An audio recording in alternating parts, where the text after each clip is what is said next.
ሴቶች ባሎቻችሁ ላይ አትፍረዱ፣ ባሎች ደግሞ ሚስቶቻችሁ ላይ አትፍረዱ።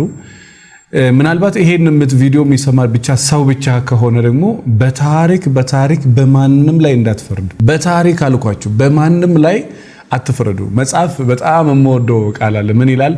አትፍረድ ይፈረድብሃል ይላል። ትላንትና ወጣት እያሉ ፍቅር የሰጡን ሰዎች፣ ትላንትና ጥሩ ፖዚሽን ላይ እያሉ ስጦታ የሰጡን ያዝናኑን፣ ባህር ዳርቻ ላይ እንድንዝናና ፍቅር እንድናይ ያደርጉ፣ ሌላው ቢቀር እንኳን ሆቴል ወስደው ምሳ የጋበዙን ሰዎች፣ ባለቤትሽ ትላንትና አቅም በፈቀደው መጠን ጥሩ ሰውነት፣ ጥሩ ፊት፣ ጥሩ ቁመና እያለው በጣም በጥሩ ሁኔታ አንቺን ይዞ አንቺን አስደስቶ ሊሆን ይችላል። ከአመታት በኋላ ደግሞ የመርሳት ችግር መጥቶ ሊሆን ይችላል። ሴክሹዋሊ ደካማ ሆኖ ሊሆን ይችላል። ኢኮኖሚካሊ ወድቆ ሊሆን ይችላል። በተለያየ ነገር አይምሮ ተጎድቶ ሊሆን ይችላል። ያ የወደቀበት ግን ውድቀት ይሄ ዶግማ አይደለም። እሱ ጋር ተለጥፎ የሚቀር እዛ ወድቆ የሚቀር አይደለም። እስቲ ወጥ ፓስተሩን ይሄ እመቤታችን የሚሰድበው ምን የሚለው ምልክቱ ምንድነው? ከራባት ነው? የክርስቶስ የሆኑ ዝላይ ነው? 24 ሰዓት መብላት ነው? እርግጫ ነው እያለ ነበር ልጅ እዚህ የሚቀርጸው ልጅ ማለት ነው። እርግጫ ነው፣ ቦክስ ነው፣ የክርስቶስ መሆን ውሸት ነው፣ ገንዘብ ማካበት ነው። ለቆናጽል ግበው ቦሙ ወላይዋ ፈሰማይኒ ምጽላል ቦሙ ለወልደ ጓለመያው ሳልወጡ ሀበያ ሰም ክርስቶ። እስቲ በምናቸው ነው ክርስቶስ የሚመስሉት? ክርስቶስ እኮ ማንንም የማይነቅፍ ጭምት ነው። ማንንም የማይነቅፍ ፈሪሳውያንን እንኳን የማይሳደብ የጧፍ ኩስታሪ የማያጠፋ የተቀጠቀጠ ሸንበቆ የማይሰብር ፍጹም ህዱ ነበረ።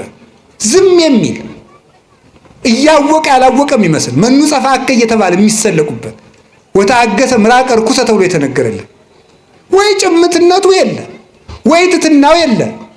ክርስቶስ ከአብ ጋር አንድ አምላክ ሲሆን አብ ይበልጠኛል ይላል። አባቶቼ ይበልጡኛል በሉ ለማለት ነው። ያውኖቹ መጥተው ማርያምን እንበልጣታለሁ ማለት ነው የቀራቸው። እኩል ነኝ እስቲ በሞት ያፈርሰው ነው ይውልኝ። አሁን ያሉ ዛሬ ያሉ በምድር ላይ ያሉ ፓስተሮችን እስቲ እንደው በመጽሐፍ ቅዱስ ካለው የሚበልጣችሁ አንድ ሰው ንገሩ ይባል የለም። አንድ የሚበልጣችሁ ሚካኤል አይበልጣቸው፣ ገብርኤል አይበልጣቸው፣ ዳዊት አይበልጣቸው፣ አብርሃም አይበልጣቸው፣ ጳውሎስ አይበልጣቸው፣ ድንግል ማርያም አትበልጣቸው። የሚበልጣቸው አብ ብቻ ነው። ክርስቶስም ወንድማቸው ነው። በእነሱ ሎቱ ስባት የሚበልጣቸው ማንን ከየት የመጡ ናቸው? እነዚህ ምልክታቸው የዲያብሎስ ልጆች ምልክታቸው ትዕቢት። እስኪ ትዕቢት በሉላችሁ በሉ እንጂ ንገሩኝ። ክርስቶስ ማን ያለ? አብ ከኔ ይበልጣል። እስኪ አብ ከኔ ይበልጣል በሉ። አንድ እንደሆነ ግን አብ አነ ወአብ አሐዱ ነን፣ እኔና አብ አንድ ነን አላለም ብሏል።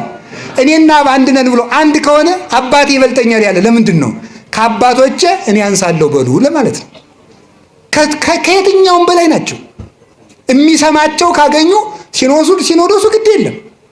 እግዚኦ ሰማይና ምድር እኮ ይደነግጣሉ። ክርስቶስ ተመልከቱ፣ አንከሩ ሐራ ልዑላን ተመልከቱ። ሶበሬ ወለሳት ግሩም እንዘ ይትላክ ላርዳይሁ ወይ ቀንት አውቀይሁ። አስደናቂው ግሩም እሳት እሱ ድሪቶ ታጥቆ የደቀ መዛሙርቱን እግር ሊያጠብ በተጎነበሰ ጊዜ መላእክት ደነገጡ ነው፣ አደነቁ ነው።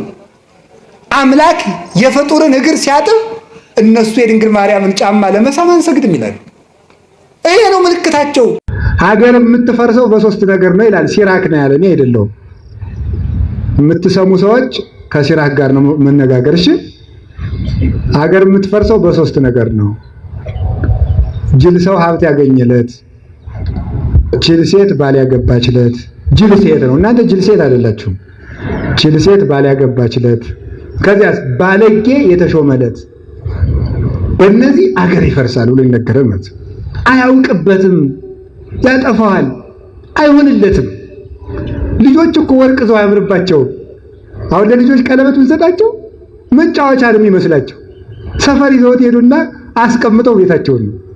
ሞኝ ሰው ስልጣን አያምርበት፣ ገንዘብ አያምርበት፣ ሀብት አያምርበት፣ ያለ አግባብ ይጠፋበታል በእውነቱ ማለት ነው።